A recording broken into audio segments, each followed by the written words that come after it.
ப்ராஜெக்டில் உங்களுக்கு இந்த மாதிரி செடி காட்டுவாங்க, இது பெரிய கவர் சரியா. ஆனால் இதை காட்டிட்டு எதை தெரியுமா பண்ணுவாங்க, கொட்டேஷன் பேரில் காட்டுவோம் பாருங்க, இந்த மாதிரி சின்ன கவர் தான் கிடைக்கும். இதுதான் கொட்டேஷனில் நீங்கள் ஏமாறுறது, வேறு ஒன்றுமே கிடையாது. இதுதான் இப்படி தான் கிடைக்கும். இப்போ கிடைக்கிறப்ப என்ன ஆகுனா உங்களுக்கு தெரியாது, அந்த செடியோட ஹைட்டு தெரியாது, நீங்கள் ஹைட் எல்லாம் கரெக்டாக வளர்ந்துருவாங்க. இந்த மாதிரி தான் மக்கள் ஏமாற்றப்படுது. நான் இதெல்லாம் சொல்கிறது எதுக்கு, நான் ஒரு அவேர்னஸுக்கு தான் சரியா. இப்படி தாங்க பேப்பர் ஒர்க் இருக்கும், பிளான்ட்டோட பிக்சர் பார்ப்பீங்க பயங்கரமாக பிரம்மாண்டமாக, சிஸ்டத்தில் பிடிஎஃப்பில் போட்டு காமிக்கிறது நிறைய பார்க்குறீங்க. பட் ஆனால் மக்கள் ஏமாறுறீங்க.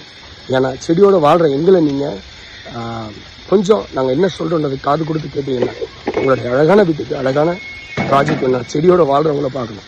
கறி கடைக்காரங்களும் பிரியாணி செய்கிறவங்களுக்கும் நிறைய வித்தியாசம் இருக்குது. ஏன்னா கறி வெட்டவர் கறியோடு வாழ்கிறாரு, பிரியாணி செய்கிறவர் பிரியாணியோடு வாழ்கிறாரு.